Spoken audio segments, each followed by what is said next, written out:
नमस्कार मित्रों, मैं अनीता श्रीवास्तव आपका हार्दिक अभिनंदन करती हूँ। श्रीमद् वाल्मीकि रामायण में आज का प्रसंग है विश्वामित्र सहित श्री राम और लक्ष्मण का सरयू गंगा संगम के समीप पुण्य आश्रम में रात को ठहरना। जब रात बीती और प्रभात हुआ तब महामुनि विश्वामित्र ने तिनकों और पत्तों के बिछौने पर सोए हुए उन दोनों ककुस्थवंशी राजकुमारों से कहा, नरश्रेष्ठ राम, तुम्हारे जैसे पुत्र को पाकर महारानी कौशल्या सुपुत्र जननी कही जाती हैं। यह देखो, प्रातःकाल की संध्या का समय हो रहा है और प्रतिदिन किए जाने वाले देव संबंधी कार्यों को पूर्ण करो। महर्षि का यह परम उदार वचन सुनकर उन दोनों नरश्रेष्ठ वीरों ने स्नान करके देवताओं का तर्पण किया और फिर वे परम उत्तम जपनीय मंत्र गायत्री का जप करने लगे। नित्यकर्म समाप्त करके महापराक्रमी श्री राम और लक्ष्मण अत्यंत प्रसन्न हो तपोधन विश्वामित्र को प्रणाम करके वहाँ से आगे जाने को उद्यत हो गए। जाते जाते उन महाबली राजकुमारों ने गंगा और सरयू के शुभ संगम पर पहुंचकर वहां दिव्य त्रिपथगा नदी गंगा जी का दर्शन किया। संगम के पास ही शुद्ध अंतःकरण वाले महर्षियों का एक पवित्र आश्रम था, जहां वे कई हजार वर्षों से तीव्र तपस्या करते थे। उस पवित्र आश्रम को देखकर रघुकुल रत्न श्री राम और लक्ष्मण बड़े प्रसन्न हुए। उन्होंने महात्मा विश्वामित्र से यह बात कही, भगवान, यह किसका पवित्र आश्रम है और इसमें कौन पुरुष निवास करता है? यह हम दोनों सुनना चाहते हैं।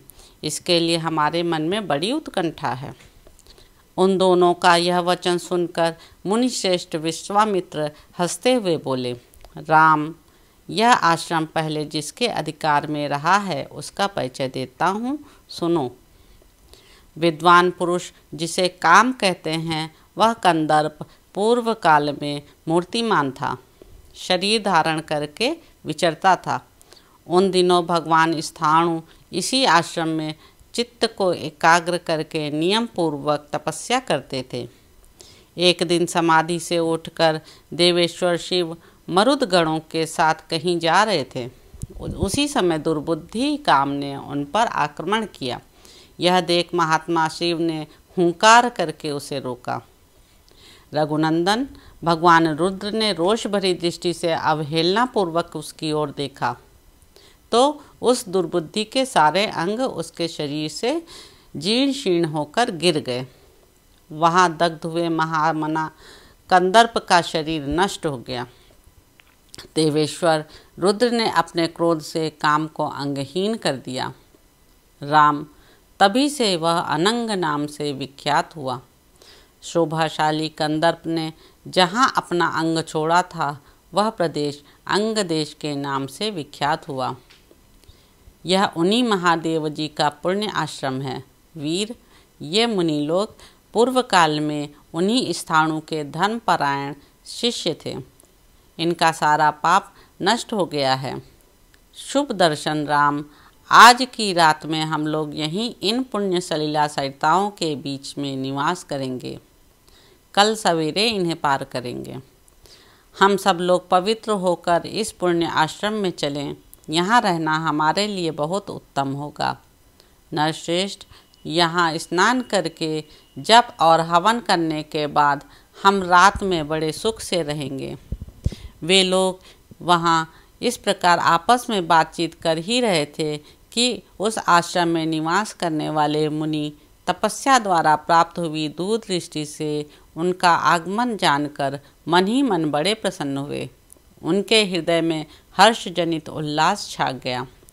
उन्होंने विश्वामित्र जी को अर्घ्य, पाद्य और अतिथि सत्कार की सामग्री अर्पित करने के बाद श्री राम और लक्ष्मण का भी आतिथ्य किया।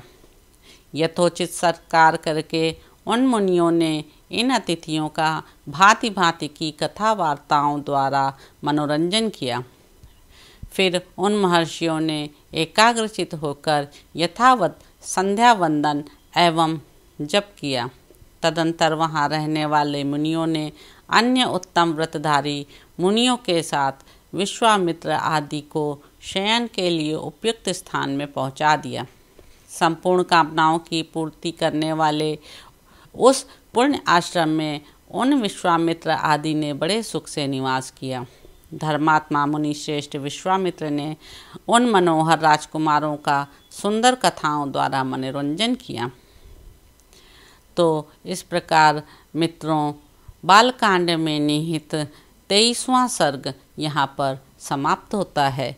आशा है आप राम कथा का आनंद प्राप्त कर रहे होंगे। नमस्कार मित्रों।